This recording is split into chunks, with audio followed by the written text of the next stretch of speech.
तो आज की वीडियो में हम लोग यहाँ पे बात करेंगे अपने सोशल एंड प्रिवेंटिव फार्मेसी के इंपॉर्टेंट क्वेश्चंस के बारे में, जो कि आप लोग के बी फार्मेसी 8 सेमेस्टर का सब्जेक्ट होने वाला है। एंड इसकी यूनिट 5 बस आप लोग को थोड़ी ही देर के अंदर जो है देखने को मिल जाएगी।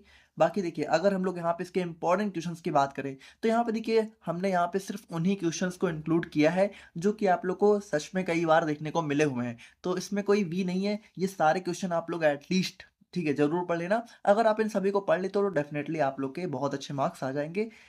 और बाकी अगर हम लोग यहाँ पे बात करें तो देखिए, जो हमारा सबसे पहला क्वेश्चन बन जाता है वो हमारा बन जाता है concept and evaluation parameter of public health के ऊपर। ठीक है।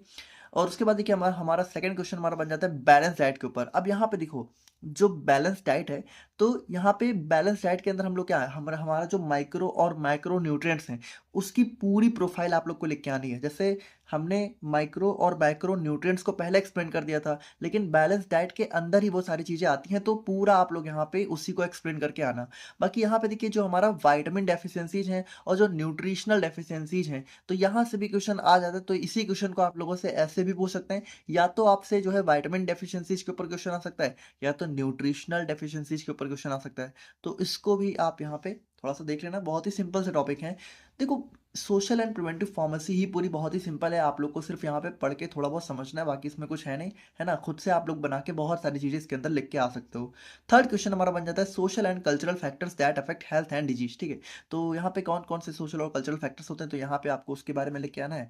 और उसके बाद हमारा नेक्स्ट क्वेश्चन बन जाता है कि impact of urbanisation on health and disease, यानी कि जो यहाँ पे अर्बनाइजेशन है, यानी कि जो लोग यहाँ पे आजकल गाँव से शहरों की तरफ जा रहे हैं, तो उससे हेल्थ पे क्या इफेक्ट पड़ रहा है ना। तो ये सारी चीज़ें आप लोग इसमें एक्सप्लेन कर सकते हो। और यहाँ पे पर्सनल हाइजीन और अवॉइडेबल हैबिट्स, तो ये क्वेश्चन भी हमारा जो है एग्जाम में कई बार देखने को मिल जाता है, तो इसको भी आप यहाँ पे जरूर से देख लीजिएगा। अब यूनिट 2 की बात करें तो देखिए, यूनिट 2 में आप लोग को पता है कि आप लोग के जो है बहुत सारी डिजीजेस दे रखे हैं, जहाँ पे उनका आप लोग को general principle of prevention and control measures पढ़ना है। तो अब यहाँ पे देखो, इसमें क्या होता है कि कभी कभी कुछ डिजीज के कॉजेज, सिम्टम्स और ट्रीटमेंट भी पूछ लेते हैं। तो अब देखो, इनमें से ठीक है, ये जो भी डिजीज दे रखे हैं इनमें से कुछ भी आप लोगों से पूछे, कुछ भी, तो जितना आप लोग को यूनिट 2 में हर एक डिजीज का कंटेंट है वो सारा आप लोग यहाँ पे लिख के चले आना। कुछ भी पूछते हैं कोई मतलब नहीं है, आप लोग जो भी यहाँ पे यूनिट 2 में अंदर जो भी कंटेंट है, ठीक है, जो भी आप लोग को नोट्स में देखने को मिलेगा, जो भी आपने पढ़ा हुआ है, उतना आप लोग यहाँ पे पूरा लिख के चले आना। तो यहाँ पे देखो, अब यहाँ पे जैसे ऐसा थोड़ी है कि ये सारी डिजीज आप लोगों से एक साथ पूछते हैं। जैसे यहाँ पे क्या होता है कि हो सकता है कि नहीं, दो को मिला के एक साथ पूछ लें, या फिर कभी कभी ऐसा होता है कि एक एक को भी हमारा 7 मार्क्स में पूछ लेते हैं, 7 मार्क्स में। तो यहाँ पे देखिए, हमारा जैसे कैंसर वगैरह में कभी कभी ऐसा कॉजेज और ट्रीटमेंट के बारे में अलग से भी पूछ लेते हैं, लेकिन अब इसका मतलब ये नहीं कि आप लोग सिर्फ वही लिख के आओगे, उसमें सब कुछ आप लोग को लिख के आना है। तो यहाँ पे देखिए, ये सारी हमारी कुछ डिजीज हो जाती है, जैसे कि हमारा मलेरिया हो गया, तो मलेरिया हमारा काफी इंपॉर्टेंट है, कई बार एग्जाम में देखने को मिला है। फिर हमारा डेंगू भी कई बार देखने को मिल जाता है। फिर हमारा इन्फ्लुएंजा हो गया, ठीक है, चिकनगुनिया हो गया, उसके बाद देखिए हमारा न्यूमोनिया हो गया, और फिर हमारा हाइपरटेंशन, डायबिटीज मेलाइटिस और कैंसर। तो ये सारी हमारी वो डिजीजेज हैं जिनके ऊपर क्वेश्चन हमें कई बार देखने को मिलते हैं। अब देखो, अगर बाय द वे इनके अलावा भी कोई आ जाती है तो आप लोग यहाँ पे छोड़ के ना आओ, क्योंकि इसमें कुछ है थोड़ी, बिल्कुल सेम पैटर्न आप लोग को फॉलो करना है। जैसे एक भी आप लोगों ने अगर पढ़ लिया, तो दूसरा डिजीज में आप लोग को बिल्कुल सेम पैटर्न फॉलो करना है। सिम्टम्स वगैरह लगभग आपको पता है सभी के सिमिलर से होते हैं। तो अगर कोई नहीं भी आता होगा ना, तो लिख के चले आना, छोड़ना मत, इतना करना, छोड़ना मत बिल्कुल भी।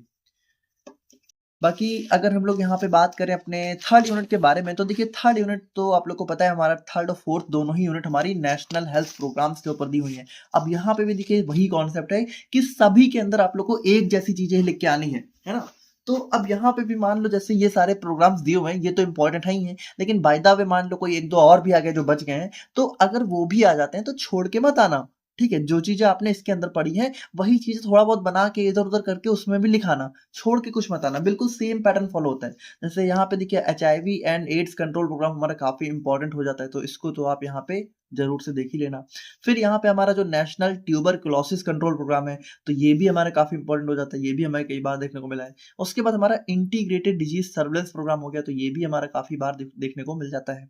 उसके बाद हमारा नेशनल मेंटल हेल्थ प्रोग्राम हो गया, ठीक है, तो ये भी हमारा काफी इंपॉर्टेंट हो जाता है। फिर हमारा यूनिवर्सल इम्यूनाइजेशन प्रोग्राम, तो ये भी हमें कई बार एग्जाम में देखने को मिला हुआ है। और यहाँ पे जो हम national programme for control of blindness है, तो ये भी हमें जो है कई बार देखने को मिल जाता है। अब यहाँ पे देखो, एक बार हमारा पल्स पोलियो प्रोग्राम भी जो है काफी पहले आया हुआ है, तो उसको भी हो सके तो आप देख लेना, हालांकि रिसेंटली नहीं देखने को मिला है, बट देख लेना। और यूनिट नंबर 4 की बात करें तो यूनिट 4 में हमारा जो कि यूनिट 4 में हमारे ज़्यादा नहीं है, 3 ही टॉपिक्स इंपॉर्टेंट बन जाते हैं, जिसमें सबसे पहला हमारा नेशनल टोबैको कंट्रोल प्रोग्राम बन जाता है। तो ये भी हमारा काफ़ी इंपॉर्टेंट टॉपिक हो जाता है, इसको आप यहाँ पे ज़रूर से देख लेना। उसके बाद सेकंड हमारा बन जाता है नेशनल मलेरिया प्रिवेंशन प्रोग्राम। तो मलेरिया के बारे में देखिए आप लोग को यूनिट 2 में भी पढ़ना है और यूनिट 4 में भी यहाँ पे इसका प्रोग्राम आप लोग को पढ़ना है। तो यूनिट 2 में आप लोग जो पढ़ोगे वही आप लोग का यहाँ भी काम आ जाएगा, बस प्रोग्राम में आप लोग को जो चीज़ इसमें है, इसी में भी लिख के चले आना। और उसके बाद यहाँ पे डब्ल्यूएचओ किस तरीके से हमारा इंडियन नेशनल प्रोग्राम में अपना रोल प्ले करता है, तो यहाँ से भी हमारा क्वेश्चन जो है बन जाता है। नाउ यूनिट नंबर 5 की अगर हम लोग यहाँ पे बात करें तो यूनिट 5 में देखिए हमारा यहाँ पे 3 टॉपिक हैं, तीनों से ही क्वेश्चन जो है देखने को मिल जाते हैं। तो सबसे पहला क्वेश्चन हमारा आप लोग को health promotion and health education at school level, ठीक है, तो यहाँ से क्वेश्चन देखने को मिल सकता है। उसके बाद नेक्स्ट हमारा क्वेश्चन जो है पीएचसी यानी कि जो प्राइमरी हेल्थ केयर सेंटर्स होते हैं, तो वहाँ से इनके क्या-क्या प्राइमरी फंक्शंस होते हैं और जो रूरल सैनिटेशन है यानी कि जो हमारे गाँव है, ठीक है, तो गाँव में किस तरीके से यहाँ पे कह सकते हो हाइजीन और सैनिटेशन में इम्प्रूवमेंट देखने को मिल सकता है या फिर मिलता है हमें। तो वो सारी चीज़ें आप लोगों को यहाँ पे एक्सप्लेन करके आनी है और फिर उसके बाद जो हमारा नेशनल अर्बन हेल्थ मिशन यानी कि जो शहर के लोग हैं, ठीक है, तो उनकी हेल्थ के लिए जो भी मिशंस वगैरह चलाए जाते हैं, तो इसके बारे में आप लोग को यहाँ पे लिख के आना है। तो यूनिट 5 आप लोग को थोड़ी देर में देखने को मिल जाएगी। बाकी ये थे हमारे यहाँ पे सोशल एंड प्रिवेंटिव फार्मेसी के इंपॉर्टेंट क्वेश्चंस। अगर इनको आप पढ़ लेते हो तो डेफिनेटली आप लोग के एग्जाम में बहुत अच्छे मार्क्स आ जाएँगे। बाकी मिलते हैं नेक्स्ट वीडियो में, तब तक के लिए थैंक यू सो मच।